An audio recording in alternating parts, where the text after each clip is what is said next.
generalmente hay 3 juegos de contactos movibles y contactos fijos en un disyuntor, un juego para cada fase de corriente. En la mayoría de los disyuntores de circuito de alto voltaje, el movimiento de los contactos depende de un mecanismo de operación complicado. El mecanismo consiste de una serie de articulaciones mecánicas y aparatos de retención que cierran y abren el disyuntor. Los contactos están generalmente cerrados en una de 2 maneras, usando la energía almacenada de un resorte cargado o por medio de la acción de un solenoide. A menudo se usa un motor eléctrico para cargar un juego de resortes adentro del disyuntor. A medida que el motor opera, el resorte en este ejemplo es comprimido o cargado. Cuando está completamente cargado, el resorte tiene suficiente energía como para obligar a que se cierren los contactos del disyuntor. Una de las maneras en que la energía del resorte puede ser soltada es por medio de este botón en la placa plana del disyuntor. Cuando se presiona el botón, un retén adentro del disyuntor suelta la presión del resorte y los contactos se cierran. Otro aparato que se usa comúnmente para cerrar los contactos del disyuntor es un solenoide.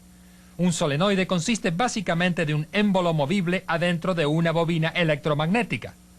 Un juego separado de resortes se usa para abrir los contactos del disyuntor que vimos anteriormente. Cuando los contactos se cierran, parte de la energía dada por los resortes que se cierran se transfiere a otro juego de resortes.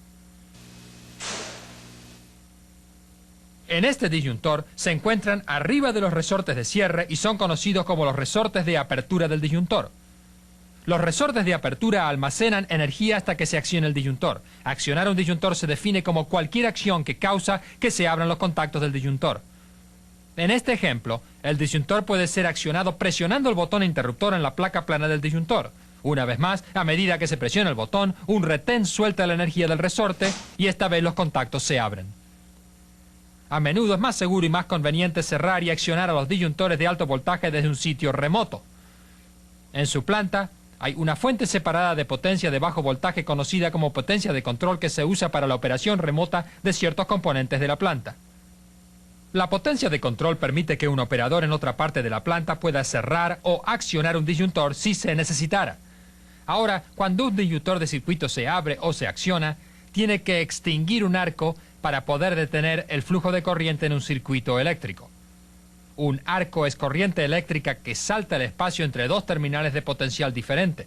En un disyuntor de circuito esto ocurre entre un juego de contactos. A medida que los contactos se separan, se forma un espacio entre ellos. La corriente que fluye por el disyuntor trata de mantener el circuito saltando el espacio. Esto crea un arco. Los efectos de la corriente y el voltaje se combinan para establecer el arco.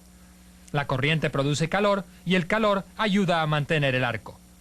La cantidad de calor producida por el arco depende de la cantidad de corriente, pero la distancia que el arco puede recorrer depende de la cantidad de voltaje. A medida que el voltaje aumenta, un arco puede viajar una distancia mayor haciéndolo más potente y más difícil de extinguir.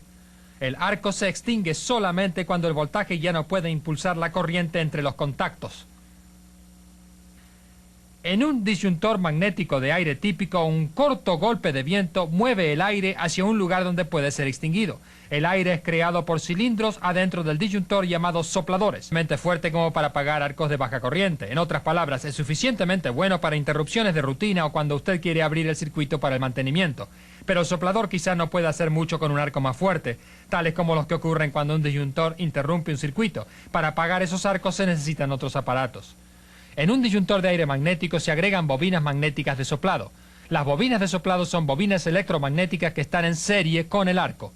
Producen un campo magnético que interactúa con el arco y le contrarresta.